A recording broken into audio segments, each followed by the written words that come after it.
Okay, y'all. So real quick story time. So one time when I was working for JetBlue, we had started flights to Trinidad. And of course, me could take up myself and fast and say, look upon not the first flight, but I was going on the second flight because I wanted to go Trinidad Carnival that badly. So, pack my little jaji bongo. I'm gonna get plenty of people and then flight. I'm gonna go Trinidad. My friend was working sound, so she didn't have time to help me find a hotel. So I found a hotel on the outskirts of town. So I stayed in this hotel on the outskirts of town. Now, mind you, I think I left on like the Sunday or the Monday, Carnival Monday, and I got there and then I went Tuesday. So the day after Carnival, I left and I came back. So I was literally in Trinidad for like 48 hours. So I get to the airport. I see my homeboy who was working at the airport at the time. And I was like, hey, so I roll up in the airport. Now, mind you, as I'm walking in, I do see people converging on me from like 4 different areas. And I didn't know that they were converging on me. I just saw them simultaneously start moving. And I keep going because I'm like, minding my business. So I walk over to him. And as I'm approaching the table, not even the ticket counter, the table, because you know how they just have the table to check your stuff before you actually get to the counter. So as I'm approaching the table, someone grabs my arm, like my right arm. Somebody else grabbed the bag out to my left hand. And I was like, what's happening? So, real quick, your girl was like, oh my God, what's happening? What's going on? Oh my God. Oh my God. I turned into the biggest Becky real quick, real freaking quick.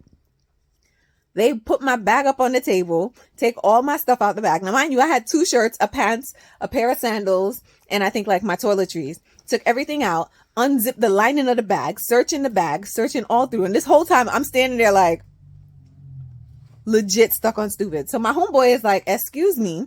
He was like, what's going on? He was like, I'm the station manager here. And he's like, we both work for JetBlue. And they were like, sir, not you. So we were like standing there like, oh my goodness. He's like, what's going on? I'm like, I don't know what's going on. Now, mind you, because the thought is not even in my head. I'm not even thinking about this. So I'm like, what the hell? And then they go, oh, my bad. Carry on. This is after doing this in the middle of the airport for about like 5 minutes, searching through everything. Like literally every single pocket in my bag was opened up. They zipped it out, felt through the lining. And me and my dingbat self was like, I have no idea what they're looking for. Now it didn't dawn on me until I got to security that they thought I was a drug smuggler. Now, anybody who knows me knows, number 1, I ain't got time to be no criminal element. Number 2, my life is too good to be turned into a life of crime to having that snatched away from me. And number 3, I could never, ever, ever, because I'm telling on everybody. Right? So I was like, oh my God.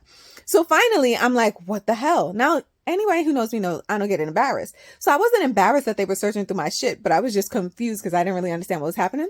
I get to security. Same thing happens again. The bag goes through the x-ray 3 times. They tell me take everything out. And I'm just like, what the fuck? So then we get to the gate. When I get to the gate, they like to have their little pop-ups where they have people doing spot checks. So there were 3 people checking bags. So I was like waiting and waiting and waiting. Cause you work for an airline, you travel in standby. So I'm waiting for my time to be able to board. So I'm watching them because I was like, I'm not getting checked again. I was like, I'm not doing this again. I'm not doing this again. I'm not doing this again. So I wait until they have 3 people there. And then I get up and I go on the plane. I'm sitting on the plane. So I'm like, thank goodness, make it out of Trinidad. The door closes. I was like, nobody else come on the plane. There's no dogs on the plane sniffing people. Do you know when I land in JFK and step off this plane, there's another 2 CBP officers from the American side. No, with that dog, a sniff up people. I was like, I can't. Like literally. And the dog comes next to me. The dog comes next to me. So now I'm thinking that I'm a drug smuggler because I'm like, oh my God, maybe I did smuggle some drugs and I don't know. And then the dog just wanted to play. That was it. The dog just wanted to play. And apparently that never happens. And I was just like, what the fuck? So yeah, so that was the time that I got suspected of being a drug smuggler. And I was scared shitless. And I vowed from that day that I would never, ever, ever, ever go back to Trinidad. But then, I went back many years later. Didn't happen again. I was very happy about that.